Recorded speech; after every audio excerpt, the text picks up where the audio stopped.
Phone చేసి వాళ్ళందరికీ కాపీలు కూడా ఇస్తున్నారు.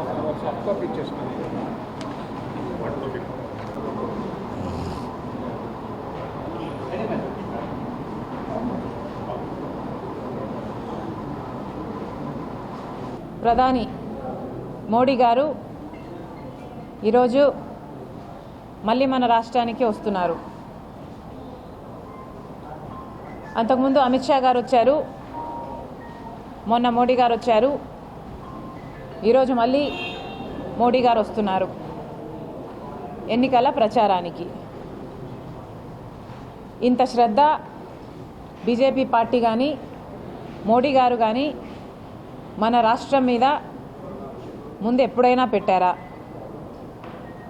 ఒకరి తర్వాత ఒకరు ఇన్నిసార్లు హడావిడిగా ఎన్నికల కోసమే కదా బీజేపీ ప్రయత్నాలన్నీ. అంటే ఆంధ్ర రాష్ట్ర ప్రజలను మీరు మనుషుల్లా చూడట్లేదు, ఓట్లేసే యంత్రాలుగా చూస్తున్నారు అని మీరే చెప్పకనే చెప్తున్నారు. మీరు నిజంగానే ఆంధ్ర రాష్ట్ర ప్రజలను మనుషులుగా చూస్తుంటే మీరు అధికారంలో 10 సంవత్సరాలుగా ఉన్నారు. మరి 10 సంవత్సరాలలో ఆంధ్ర రాష్ట్రానికి చెందిన విభజన హామీలలో ఒక్కటైనా ఈ 10 సంవత్సరాలలో మీరు నెరవేర్చారా? 10 సంవత్సరాలుగా ఆంధ్ర రాష్ట్రాన్ని, ఆంధ్ర రాష్ట్ర ప్రజలను తీవ్రంగా అవమానించి వెన్నుపోటు తర్వాత వెన్నుపోటు, సంవత్సరం తర్వాత సంవత్సరం ఇలా ప్రతిసారి ఆంధ్ర రాష్ట్ర ప్రజలను అవమానించడమే తప్ప ఏ ఒక్క రోజైనా ఆంధ్ర రాష్ట్రానికి మీ గౌరవం ఇచ్చారా? లేకపోతే ఈ ప్రజలకు మీరు విలువ ఇచ్చారా? ఇప్పుడు కేవలం ఎన్నికలు వచ్చాయి కాబట్టి ఇంత హుటాహుటిన, ఇంత హడావిడిగా ఒకరి తర్వాత ఒకరు, అది కూడా ఇన్ని సందర్భాలలో వచ్చిపోతున్నారు. నిజంగా మోడీ గారిని అడుగుతున్నాము, అసలు మీ అంత దిగజారుడు రాజకీయాలు ఇక ఏ ఇతర జాతీయ పార్టీకైనా అసలు సాధ్యం కూడా కాదు.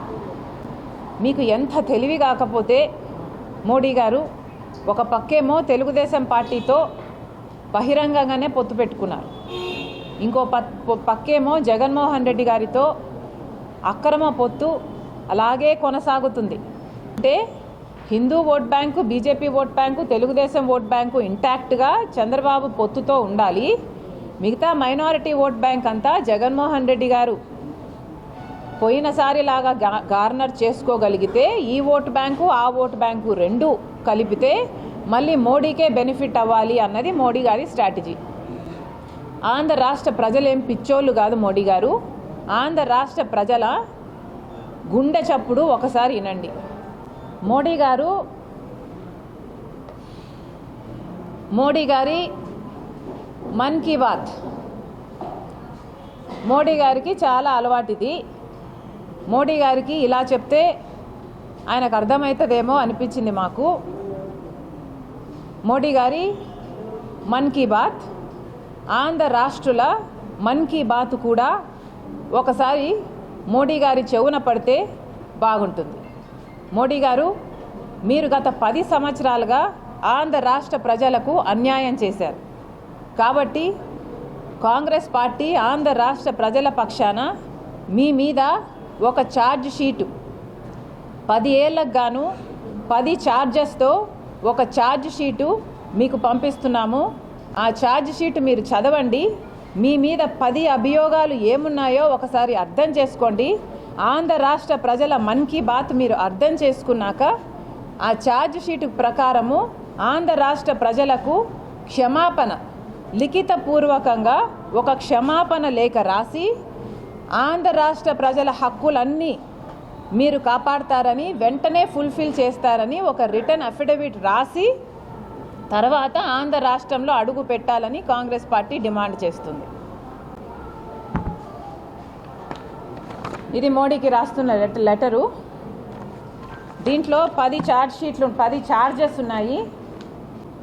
ఛార్జ్ నెంబర్ 1, మోడీ గారు ప్రత్యేక హోదా ఆంధ్ర రాష్ట్ర ప్రజల హక్కు అని 10 సంవత్సరాల క్రితము తిరుపతికి వచ్చి 10 సంవత్సరాల ప్రత్యేక హోదా ఇస్తామన్నారు. వెంటనే దీన్ని ఫుల్ఫిల్ చేస్తారని అఫిడవిట్ రాసిచ్చే ధైర్యము మీకుందా?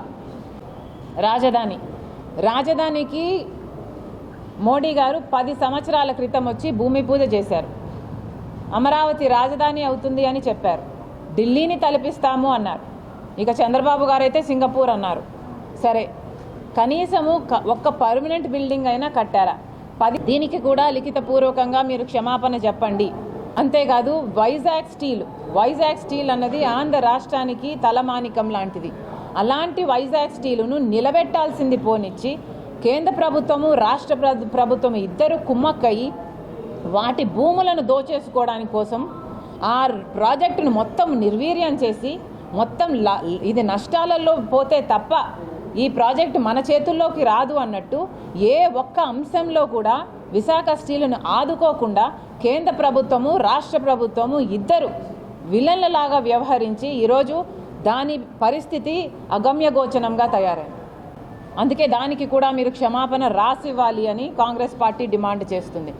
ఆంధ్ర రాష్ట్ర విభజన హక్కులలో 5వది ఆంధ్ర రాష్ట్ర విభజన హక్కులలో ఏ ఒక్కటి కూడా మోడీ గారు ఇంతవరకు నిలబెట్టుకుంది లేదు. కడప స్టీల్ ఫ్యాక్టరీ అయితేనేమి, రాయలసీమకు నార్త్కు స్పెషల్ ఎకనామిక్ జోన్ ప్యాకేజ్ అయితేనేమి, రైల్వే జోన్ అయితేనేమి, దుగ్గరాజపట్నం పోర్ట్ అయితేనేమి, ఒక్కటంటే ఒక్కటి కూడా ఏది పోలవరము రాజధాని స్పెషల్ స్టేటస్ ఇవన్నీ కాకుండా పెద్దవి చిన్నవి ఏ ఒక్కటి నిలబెట్టుకోనందుకు మోడీ గారు సమాధానం చెప్పాలి. ఎందుకు ముమ్మాటికి మీరు మా యువతకు క్షమాపణ చెప్పాల్సిన అవసరం ఉంది.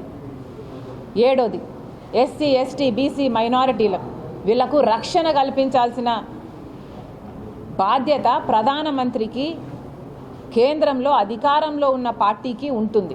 కానీ బీజేపీ ఒక మతతత్వ పార్టీ. మరి మీరు మణిపూర్ లాంటి ఘటనల ద్వారా ఏం భరోసా కల్పిస్తున్నారు ప్రజలకు? ఎస్సీ ఎస్టీ బీసీ మైనారిటీలకు వాళ్ళు కేటాయించిన నిధులలో ఏమాత్రం ఇస్తున్నారు? కనీసం వాళ్ళకి ఈరోజు వాళ్ళ ప్రాణాలకు కూడా రక్షణ లేకుండా పోయింది. కరప్షన్ ఆంధ్ర రాష్ట్రంలో ఎంత విచ్చలవిడిగా కరప్షన్ జరుగుతుంది అని మేమే అంటాం కాదు, మీరు మోడీ గారు అమిత్ షా గారే మా దగ్గర సభలు పెట్టి ఇప్పుడు గింజుకొని అరుస్తున్నారా? ఏమండి, మీకు 10 సంవత్సరాలుగా మీరు అధికారంలో ఉంటే ఇక్కడ జరుగుతున్న కరప్షన్ మీకు అర్థం కాలేదా? సిబిఐ లాస్ట్ అంశము, సిబిఐ కర్నూల్లో అవినాష్ రెడ్డి గారిని అరెస్ట్ చేయడానికి వస్తే మీ దత్తపుత్రుడు పోలీసులను పెట్టి మూకలను పెట్టి సిబిఐను కూడా భయభ్రాంతులకు గురి చేసి సిబిఐను కూడా తరిమికొట్టారు. మరి దేశానికి చెందిన సంస్థ మరి అంతగా మీ దత్తపుత్రుడు సిబిఐని అవమానిస్తే మరి మీరు ఏం చేశారు? కనీసం దేశానికి అతి ఉన్నతమైన సంస్థల్లో ఒక సంస్థ సిబిఐని అంత ఘోరంగా అవమానిస్తే మరి దేశం అంతటికీ అవమానం కదా, ప్రజలందరికీ అవమానం కదా. మరి ఏం చేశారు మీరు? ఇలా ఒక్కొక్క సంస్థను నీరుగార్చడం, ఒక్కొక్క సంస్థను మీ ఇష్టం వచ్చినట్లు వాడుకోవడం, మీ వాళ్ళను కాపాడుకోవడం. లిక్కర్లో అయితే కేజ్రీవాల్ని అరెస్ట్ కూడా చేస్తారు, ఎందుకంటే మీ వాళ్ళు కాదు కాబట్టి, మీతో కలిసి లేరు కాబట్టి. ఇక్కడ ఏ అరెస్టులు కావు, ఎందుకంటే జగన్మోహన్ రెడ్డి గారు మీ దత్తపుత్రుడు కాబట్టి. మోడీ గారు ఎంతైనా ఆంధ్ర రాష్ట్ర ప్రజలకు క్షమాపణ చెప్పాలి. విశాఖపట్నం ఈ పరిస్థితిలో ఉంది అంటే ఎవరు కారణం అండి? కనీసం దానికి ఒక క్యాప్టివ్ మైన్ అరేంజ్ చేయాల్సిన బాధ్యత ముఖ్యమంత్రిగా లేదా? ముఖ్యమంత్రిగా ఏం చేశారు తెలుసా? మొన్న విశాఖపట్నం స్టీల్స్కి మేము ముఖ్యమంత్రి విజిట్ తర్వాత మేము విజిట్ చేస్తే అక్కడ వాళ్ళు చెప్పిన విషయము, అమ్మా మేము ముఖ్యమంత్రికి చెప్తే ఓ అవునా ఇది నష్టాలలో ఉందా అని అడిగాడు అని అంటున్నారు. అంటే ముఖ్యమంత్రి హోదాలో ఉన్నవాడు విశాఖ స్టీలు ఏ పరిస్థితిలో ఉందో కూడా తెలియదా? వాళ్ళు ఎన్ని రోజుల నుంచి ధర్నాలు చేస్తున్నారో తెలుసా, నిరాహార దీక్షలు చేస్తున్నారో తెలుసా? ఇప్పటికి 1000 రోజులు పైనే దాటిపోయింది. మరి మీ రాష్ట్రంలో అన్ని రోజుల పాటు తిండి లేకుండా ధర్నాలు చేస్తుంటే మీకు అంతమంది 30,000 ఎంప్లాయీస్ ఉన్న ఇన్స్టిట్యూట్ అది. అలాంటి ఆర్గనైజేషన్లో ఏం జరుగుతుందో మీకు తెలియదా? కనీసం జీతాలు లేవు అని వాళ్ళు కంప్లైంట్ చేస్తే మీ భూములు అమ్ముకొని జీతాలు ఇచ్చుకోండి అని చెప్పారు. భూముల మీద ఉన్నంత శ్రద్ధ మనుషుల మీద లేదా? ఎంప్లాయీస్ మీద లేదా? ముఖ్యమంత్రి హోదాలో ఉన్న వ్యక్తి మాట్లాడాల్సిన మాటలేనా ఇవి? రాజశేఖర్ రెడ్డి గారు తండ్రి రాజశేఖర్ రెడ్డి గారు మరి ఏం చేశారండి? రాజశేఖర్ రెడ్డి గారు విశాఖ స్టీల్ కోసం నిలబెట్టడానికి డబ్బులు ఇవ్వలేదా ఆ రోజు? మరి మీరెందుకు ఇవ్వటం లేదు? ఇవ్వకపోగా ఓ అవునా అని మాట్లాడే మీలా మాట్లాడేది? ముమ్మాటికి అంతా బోగస్సే. విశాఖ స్టీల్ ఇలాగే కేంద్రంలో బీజేపీ, రాష్ట్రంలో వైసీపీ ప్రభుత్వం కొనసాగితే విశాఖ స్టీల్ అమ్ముడు పోవడం ఖాయం. దొంగలండి, అంతా దొంగలు చేరి ఊర్లు పంచుకున్నారట. చంద్రబాబు గారు, జగన్మోహన్ రెడ్డి గారు, బీజేపీ పార్టీ అందరూ దొంగలే. వీళ్ళ దొంగలందరూ కలిసి ఊళ్ళు పంచుకోవడానికి అందరూ ఒకటిగా ఇప్పుడు తయారయ్యి మన ఆంధ్ర రాష్ట్ర ప్రజలకు ఇన్నాళ్ళు పట్టిన కర్మ ఇప్పటికైనా రాష్ట్ర ప్రజలందరూ గమనించాలి. వీళ్ళంతా ఒకటే. అందరూ దొంగలు ఒకటై ఊర్లు పంచుకోవడానికి చూస్తున్నారు. గత 10 సంవత్సరాలు తిరిగేసి చూసుకుంటే అసలు మన రాష్ట్రం ఎక్కడ ఉన్నింది, ఎక్కడ బిగిన్ అయింది 10 సంవత్సరాల కింద, ఇప్పుడు ఎక్కడ ఉందో ఒకసారి చేయండి. అసలు ఎక్కడ వేసిన గొంగలి అక్కడే ఉంది. 10 సంవత్సరాలుగా ఏం సాధించామండి మనము? ఒక రాజధాని అయినా సాధించామా? ఒక ప్రాజెక్ట్ అయినా పూర్తి చేసుకున్నామా? రాజశేఖర రెడ్డి గారి జలయజ్ఞంలో ప్రాజెక్టులు జగన్మోహన్ రెడ్డి గారు నవరత్నాలలో పెట్టారు. రాజశేఖర రెడ్డి గారు 54 ప్రాజెక్టులు మొదలు పెడితే వాటిలో 12 ప్రాజెక్టులు రాజశేఖర రెడ్డి గారు పూర్తి చేస్తే మిగతా 42 ప్రాజెక్టులు జగన్మోహన్ రెడ్డి గారు అధికారంలోకి వచ్చిన వెంటనే పూర్తి చేస్తామన్నారు. మరి 42 ప్రాజెక్టులు కన్న తండ్రి డ్రీమ్ ప్రాజెక్టులు, ఇవన్నీ నవరత్నాలలో పెట్టిన ప్రాజెక్టులు, వాళ్ళ పార్టీ నవరత్నాలలో పెట్టిన మేనిఫెస్టోలో పెట్టిన ఈ అంశం కూడా నెరవేర్చలేదు అంటే ఇక మీరు ఏం చేసినట్టు? 42 ప్రాజెక్టులలో జగన్మోహన్ రెడ్డి గారు సమాధానం చెప్పాలి. మీరు సగం చేశారా, కాలు చేశారా, 10వ వంతు చేశారా, ఏం చేశారండి? అవునండి, వాళ్ళే అధికారంలో ఉండాలి, వాళ్ళే గొడ్డలు తీసుకొని అందరినీ వాళ్ళకి అగెయిన్స్ట్గా ఉన్న వాళ్ళందరినీ నరికేయాలి, వాళ్ళే సింగిల్ ప్లేయర్గా ఉండాలి. ఇదేనా భారతి గారి స్ట్రాటజీ? ఇదేనా? అంతే కదా, గొడ్డలతో మిగతా వాళ్ళందరినీ నరికేయండి, మీరే సింగిల్ ప్లేయర్గా ఉంటారు. అప్పుడు ఈరోజు అవినాష్ రెడ్డి గారు ఊరు దాటిపోవడానికి ఇక ఓటమిని ఒప్పుకునే పరిస్థితికి వచ్చి పాస్పోర్ట్లు కూడా తయారు చేసుకుంటున్నారు. ఆయన ఊరి దాటిపోవడానికి ఎలా అయితే నేను తప్పించుకొని పోగలను, నేను ఓడిపోతే నా అరెస్టు ఖాయం అన్న పద్ధతిలో ఉంది వాళ్ళ పరిస్థితి. ఇప్పుడు నేను ఆంధ్ర రాష్ట్ర ప్రజలకు కాదు, కడప ప్రజలకు చెప్తున్నాను, అవినాష్ రెడ్డి గెలిస్తే నేరం గెలిచినట్టు, రాజశేఖర రెడ్డి బిడ్డ ఓడిపోతే నేరం గెలిచినట్టు. కడప ప్రజలందరూ ఆలోచన చేయాలి. మీ ఎంపీని కలవడానికి మీ జిల్లాలోనే మీకు వీలుండాలి అంటే రాజశేఖర రెడ్డి బిడ్డకు ఓటేయండి. మీ ఎంపీని కలవడానికి మీరు జైలుకి వెళ్ళాలి అంటే అవినాష్ రెడ్డికి ఓటేయండి. మాకు పార్టీ ఉంది, మాకు క్యాడర్ ఉంది, మాకు బూత్ లెవెల్ ఏజెంట్లు ఉన్నారు, మాకు అన్నీ ఉన్నాయి, మాకు అన్నీ సమకూర్చారు. దేవుడు గొప్పవాడు, అద్భుతాలు చేసేది దేవుడు అండి. ఇలాంటి గొడ్డలితో మిగతా వాళ్ళని నరికేసి ఓన్లీ పార్టీ వైసీపీ పార్టీ అన్న వాళ్ళకి దేవుడు సహాయం చేయడని నా నమ్మకం. అదే నా నమ్మకం. ఎవరండి ఎక్కడన్నారు అన్నకో ఓటు చెల్లికో ఓటు అని ఎవరన్నారండి? నేను క్యాంపెయిన్ చేశానా? అన్నకో ఓటు చెల్లికో ఓటు అని ఎవరన్నారా మాట? నేను కాంగ్రెస్ పార్టీ అధ్యక్షురాలిని, కాంగ్రెస్ పార్టీ ఎమ్మెల్యేని. ప్రతి చోట కాంగ్రెస్ పార్టీ ఎమ్మెల్యేకి మాత్రమే ఓటేయండి అని ఆంధ్ర రాష్ట్ర ప్రజలను అపీల్ చేస్తుంది రాజశేఖర రెడ్డి బిడ్డ. ఎందుకంటే కాంగ్రెస్ పార్టీ మాత్రమే ఈరోజు స్పెషల్ స్టేటస్కైనా ఆంధ్ర రాష్ట్ర ప్రజల హక్కుల కోసమైనా కొట్లాడుతున్న ఏకైక పార్టీ కాంగ్రెస్ పార్టీ.